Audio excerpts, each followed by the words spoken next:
رات کو جب سب سو جاتے ہیں یہ اقرا سے ملتا ہے۔ چھپ چھپ کر بیوی سے ملنے کی تو کوئی سزا نہیں ہے، اس کو باز نہیں رکھ سکتے۔ فاضل آخری بار اقرا کا دیدار کرنے کنویں کی جانب چلا گیا۔ وہ کنویں پر اس وقت پانی بھرنے جاتی تھی۔ فاضل کا خیال تھا اس کو دیکھ کر اقرا اوڑھنی میں منہ چھپا کر رونے لگے گی اور التجا کرے گی کہ خدا کے واسطے اس گاؤں کو اور مجھے چھوڑ کر کہیں نہ جاؤ، میں تیری بنتی کرتی ہوں کم از کم اپنے دیدار سے محروم نہ کرو۔ لیکن ایسا کچھ یہ آج سے 40 برس پہلے کا ذکر ہے کہ ایک چھوٹے سے قصبے میں ہماری 6 بیگھے زمین تھی۔ ہم چند بھیڑ بکریوں اور بیلوں کی ایک جوڑی کے طفیل خوشحال زندگی بسر کر رہے تھے۔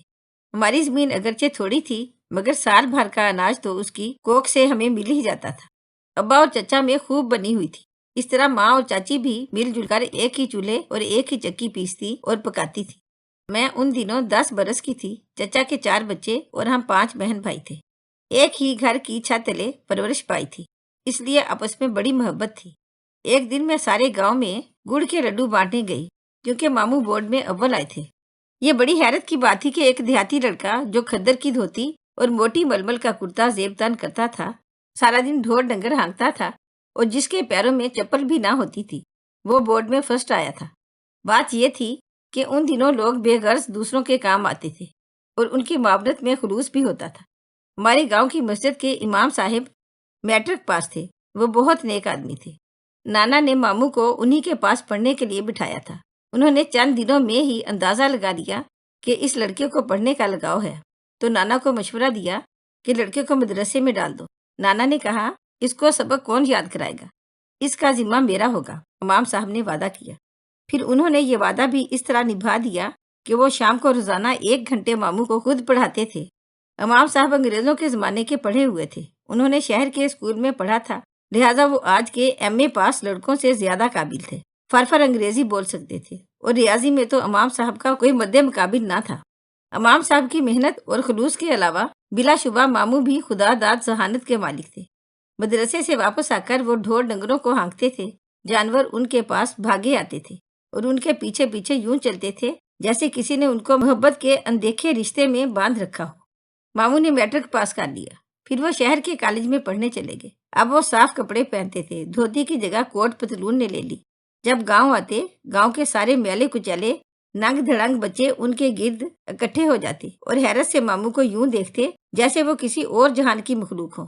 میلے کپڑوں اور گرد آلود جسموں کی پرواہ کیے بغیر ماموں ان کو لپٹا لیتے اور گود میں اٹھا کر پیار کرتے، جس سے ان کے اجلے کپڑے بھی گرد آلود ہو جاتے تھے۔ ہم بھی پہلے عام دیہاتی بچوں جیسے ہی تھے، میلے کچالے کپڑے اور ہاتھ پاؤں مٹی سے بھرے ہوئے، لیکن پھر رفتہ رفتہ ماموں کی وجہ سے ہم صاف ستھرے رہنے لگے۔ ہم نے اجلے کپڑے پہننا ماموں سے ہی سیکھا تھا۔ ان دنوں دادا بیمار ہو گئے، انہوں نے مرنے سے پہلے میری بہن فاطمہ کا نکاح میرے چاچا کے بیٹے طارق سے کر دیا۔ طارق مزاج کا تیز تھا، اس کی میری بہن سے نہ بنی۔ دادا کے مرنے کے بعد ان جھگڑوں میں ہمارے گھروں میں نفاق پیدا ہو گیا۔ میری بہن روٹھ کر اپنے گھر آ گئی اور میرے چچا کی بیٹی، جس کا نکاح بدلے میں میرے بھائی سے ہوا تھا، وہ روٹھ کر اپنے باپ کے گھر چلی گئی۔ بیکے تو دونوں کے ایک ہی گھر میں تھے، صحن ایک تھا، 4 دیواری ایک تھی، مگر کمرے الگ الگ تھے۔ ان معاملات کے بگڑنے اور دادا کے فوت ہو جانے کے بعد ہمیں اتفاق نہ رہا اور تلخیوں نے جنم لے لیا، تو اب صحن کے بیچ دیوار کھڑی ہو گئی۔ چاچی اور ماں کی چکی اور چولہا بھی الگ الگ ہو گئے۔ میری بھابھی بڑی تیز ترار تھی، لیکن اس کو بھائی سے لگاؤ تھا، لہٰذا وہ اس سے الگ نہیں ہونا چاہتی تھی۔ مجبوری نے اس کو بھیا سے جدا کر رکھا تھا، بھائی بھی اس کے بغیر نہ رہتا تھا۔ ماں نے ماموں سے کہا، فاضل کسی طور مانتا نہیں، رات کو جب سب سو جاتے ہیں یہ اقرا سے ملتا ہے۔ چھپ چھپ کر بیوی سے ملنے کی تو کوئی سزا نہیں ہے، اس کو باز نہیں رکھ سکتے۔ یہ پھر اقرا کو لے کر آ گیا تو اس کے چچا کے غیظ و غضب کا مقابلہ نہ کر سکیں گے۔ تو ایسا کر اس کو شہر لے جا جب تک کہ کیس کا کوئی فیصلہ نہیں ہو جاتا۔ ماموں میرے بھائی کو بہلا پھسلا کر شہر لے گئے اور وہاں اپنے استاد کے گھر اس کو مالی رکھوا دیا۔ کیس کا فیصلہ بھی ہو گیا، اقرا کو بھائی نے طلاق دی اور فاطمہ کو طارق نے طلاق دے دی۔ ابا اور چاچا کے راستے ہمیشہ ہمیشہ کے لیے الگ ہو گئے۔ جنم جنم سے محبت جو گھٹی میں پڑی تھی وہ خون کے رشتوں سے جدا ہو گئی۔ اولاد کی خاطر سب نے اپنے منہ ایک دوسرے سے پھیر لیے۔ چاچا نے گھر اور زمین فروخت کر دی۔ ابا نے بھی سوچا کہ میں بھی مکان اور زمین بیچ کر شہر چلا جاتا ہوں۔ نفرت کے ساتھ ایک جگہ رہنے سے جدا ہو جانا اچھا ہوتا ہے۔ انہی دنوں ماموں کی تعلیم مکمل ہو گئی اور ساتھ ہی نوکری بھی مل گئی۔ ان دنوں لائق طالب علموں کو ملازمتیں ڈھونڈنی نہیں پڑتی تھی، بلکہ ملازمتیں خود ان کو ڈھونڈتی تھی۔ ایک بار پھر میری ماں گاؤں میں گڑ کے لڈو بانٹنے نکلی۔ ماموں کی شہر میں نوکری جو ہو گئی تھی، انہی دنوں ایک ایسا واقعہ ہو گیا جس نے ہم سب کو لرزا کر رکھ دیا۔ بے شک عدالتوں سے ہمارے بزرگوں نے اپنے بچوں کی طلاقیں کرا لی تھیں، مگر اقرا سے میرے بھائی کا دل ابھی تک اٹکا ہوا تھا۔ والدین کے مجبور کرنے پر اپنی بیوی کو طلاق دی تھی، مگر اس کو اپنے دل سے نہیں نکال سکا تھا۔ بابا اور چاچا نے زمین اور مکان بیچ دیا۔ چاچا دوسری جگہ غیر آباد زمین لے کر بس گیا اور ابا نے شہر جانے کو سامان باندھ لیا، کیونکہ اب ہمارے ماموں کی نوکری پکی ہو گئی تھی اور اس کو رہنے کے لیے سرکاری کوارٹر بھی مل گیا تھا۔ جس دن ہم شہر جانے کی تیاری کر رہے تھے، فاضل آخری بار اقرا کا دیدار کرنے کنویں کی جانب چلا گیا۔ وہ کنویں پر اس وقت پانی بھرنے جاتی تھی۔ فاضل کا خیال تھا اس کو دیکھ کر اقرا اوڑھنی میں منہ چھپا کر رونے لگے گی اور التجا کرے گی کہ خدا کے واسطے اس گاؤں کو اور مجھے چھوڑ کر کہیں نہ جاؤ، میں تیری بنتی کرتی ہوں، کم از کم اپنے دیدار سے محروم نہ کرو۔ لیکن ایسا کچھ نہیں تھا وہاں، بلکہ اقرا تو گاؤں کے ایک اور جوان سے ہنس ہنس کر باتیں کر رہی تھی۔ اس نے فاضل کو دیکھا مگر پرواہ نہ کی، جس سے بھائی کے دل میں آگ بھڑک اٹھی اور وہ محبت کے جو جذبات من میں چھپا کر گیا تھا، نفرت کے لاوے میں تبدیل ہو گئے۔ وہ بھاگا ہوا گھر آیا۔ کلہاڑی صحن میں ہی پڑی تھی، جسے ابا روز لکڑیاں کاٹا کرتا تھا۔ وہ کلہاڑی پر ایسے جھپٹا جیسے چیل ماس پر جھپٹا مارتی ہے۔ اس کو دیوانہ وار گھر سے بھاگتے دیکھ کر ماں کا ماتھا ٹھنک گیا۔ وہ بھی واہ ویلا کرتی اس کے پیچھے بھاگی، مگر وہ جوان قدموں کا ساتھ کہاں دے سکتی تھی۔ آنن فانن اس نے اقرا کو جا لیا، جو پانی کا بھرا ہوا گھڑا سر پر رکھے مزے سے پگ ڈنڈی پر چلتی جا رہی تھی۔ بھائی نے کلہاڑی کا وار اس کے سر پر کیا تو گھڑا دو ٹکڑے ہو کر ادھر ادھر گرا۔ پانی کے ساتھ اقرا لہو میں نہا گئی اور لڑکھڑاتی ہوئی نہر میں جا گری۔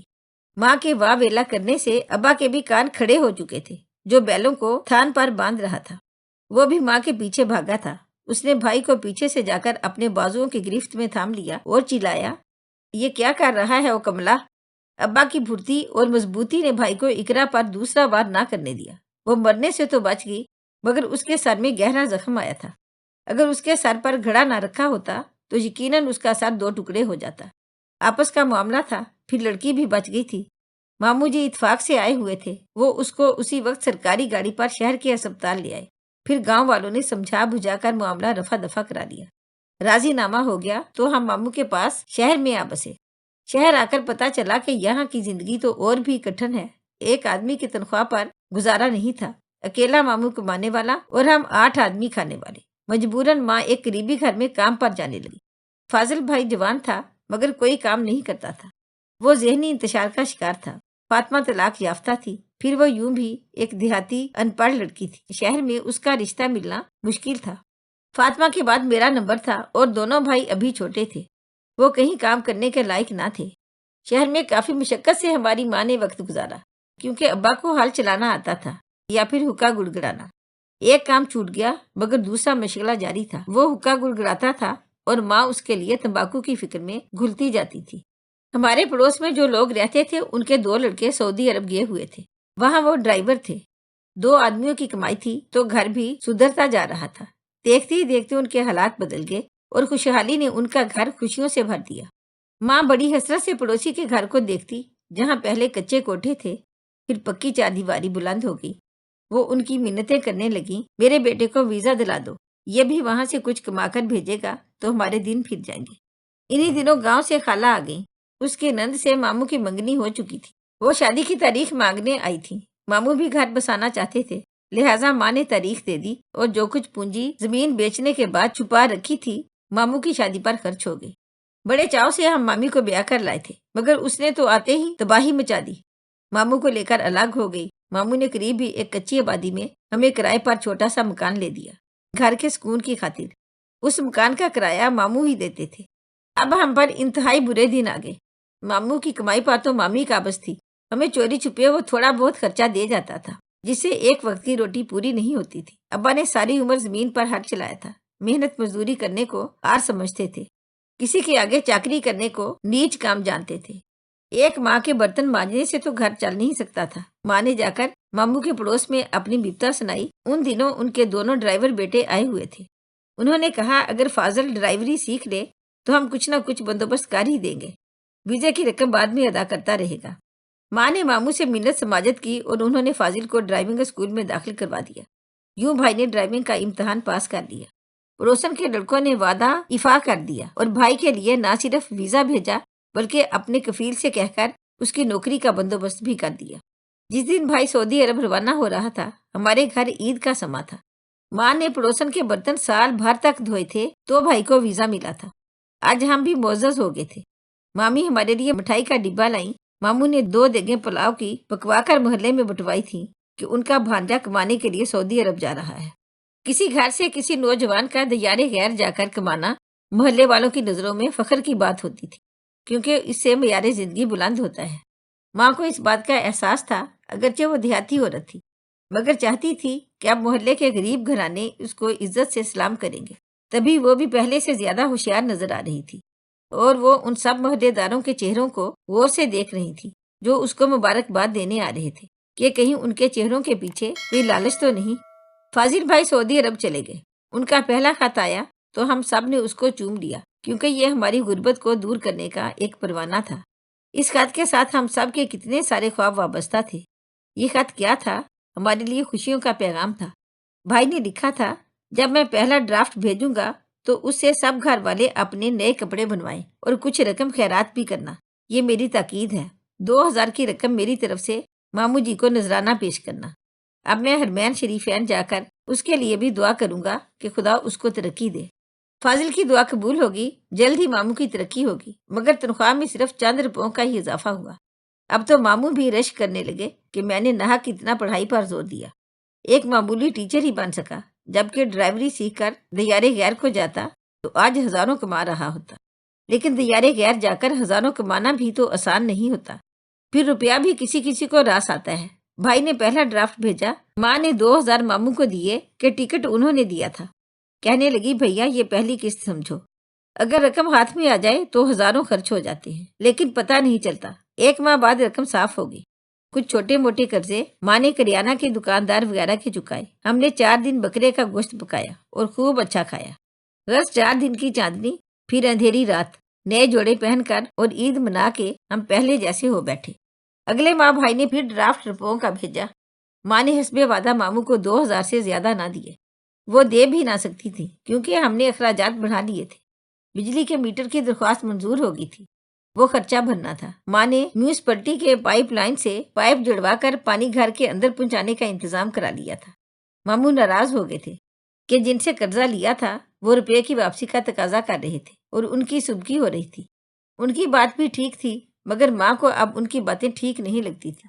برے دنوں میں ماموں ہی ان کے لیے سب کچھ تھے۔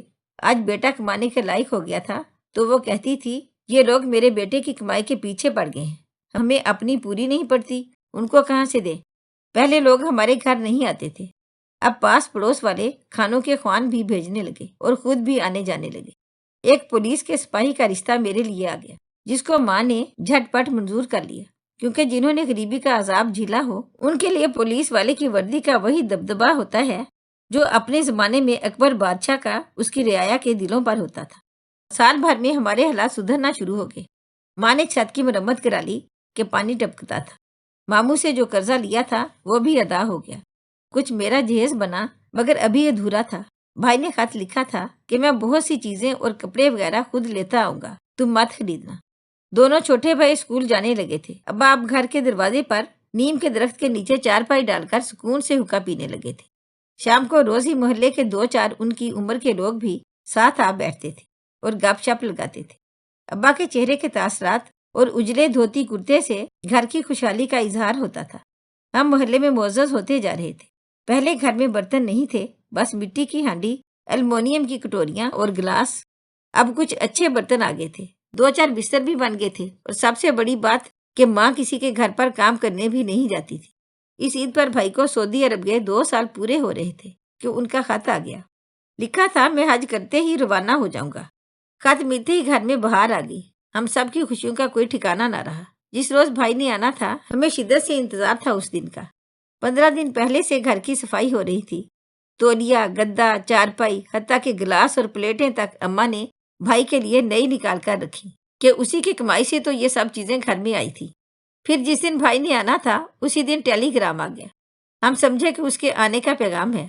دوڑ کر چھوٹے نے تار بابو سے تار پکڑا اور اسے پڑھوانے کو ماں ماموں کے گھر دوڑ گئی، لیکن تار پڑتے ہی ماموں کا رنگ فاق ہو گیا۔ ابھی ماں گھر نہیں پہنچی تھی کہ پڑوسن آ گئی، ساتھ اس کا شوہر بھی تھا۔ وہ یہ بتانے آئے تھے کہ آپ کے بیٹے کے متعلق سعودی عرب سے فون آیا ہے، اور یہ فون ان کے بیٹوں نے کیا تھا کہ رضائے الہی سے فاضل احمد فوت ہو گیا، کیونکہ اس کی گاڑی کا ایکسیڈنٹ ہو گیا تھا، جس میں اس کے ساتھ 2 مسافر اور بھی ہلاک ہو گئے تھے۔ وہ مسافر حج کرنے کی غرض سے آئے تھے اور وہ بھی پاکستانی تھے۔ جس چاند نے ابھی چڑھنا تھا وہ کامل ہونے سے پہلے غروب ہو گیا۔ غربت کی سیاہ رات جاتے جاتے پھر لوٹ آئی۔ ماں محلہ میں سر اونچا کر کے چلنے لگی تھی۔ یہ فخر شاید خدا کو پسند نہیں آیا کہ ملک الموت نے ماں کا سر نیچا کر دیا۔ اس کا لختے جگر چھین کر اس کو بے آسرا ہی نہیں بے دست و پا کر ڈالا۔ رنگین پایوں والی چارپائی بھیا کا انتظار ہی کرتی رہ گئی۔ اس پر لیٹنا بھائی کو نصیب نہ ہو سکا۔